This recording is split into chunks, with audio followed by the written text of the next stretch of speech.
Salut à tous, c'est Axel. Pour ceux et celles qui n'ont pas le temps de regarder la longue vidéo de test du Galaxy S8 que je vous ai pondu avec amour, eh bien je vous propose dans cette vidéo de le tester très rapidement. Je vais prendre la conclusion de mon test, je vais la décortiquer en détaillant un tout petit peu et si tout va bien ça dure moins de 5 minutes. Allez, c'est parti. On va zapper les specs parce que c'est pas important et on va passer directement au design. On a un design premium qui est unique avec un système double edge, avec un ratio d'écran vraiment particulier. L'affichage occupe la majorité de la façade. C'est un mix d'aluminium et de verre qui est plutôt esthétique, mais ça plaira pas forcément à tout le monde. On a un scanner d'empreinte digitale, un cardio-fréquence-mètre, USB de type C et un jack 3.5 mm. Et le bouton physique sous l'écran a disparu, il est remplacé par du full tactile, notamment avec Force Touch. Côté ergonomie, on a la chance d'avoir un produit qui est finalement plus haut que large, et il est d'ailleurs moins large que son prédécesseur. Donc il se manipule assez facilement à une main, même si bien sûr pour aller chercher le haut de l'écran c'est un peu compliqué. Il glisse un petit peu également de par son côté un peu galet avec le verre, etc. Mais globalement il se manipule assez bien et les boutons sont bien intégrés, ça c'est pas mal. Petit bémol quand même, le placement du scanner d'empreinte digitale qui est assez loin à aller chercher, c'est un peu chiant. Côté écran, et c'est important sur ce produit, on est en Super AMOLED avec une définition ultra élevée, on est très bien. On a des noirs très noirs, des couleurs très vives, on a une bonne immersion de par ce côté Infinity Display,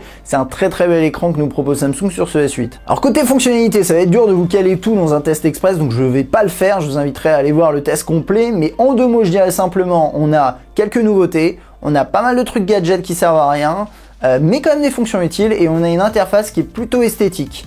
Pour aller plus loin, et pour ceux qui ont toujours pas trop de temps, je vous invite à aller voir la vidéo, mon top 10 des fonctions utiles sur le Galaxy S8. Sans surprise, les performances sont au top, on a un 172 000 points sur AnTuTu, et puis dans l'interface, tout fonctionne bien. Côté autonomie, on est à 1 jour et demi, voire 2 jours, donc c'est pas si mal. Et côté qualité photo et vidéo, c'est très proche du S7, à savoir excellent. Il n'y a rien à dire de plus, ça marche très bien.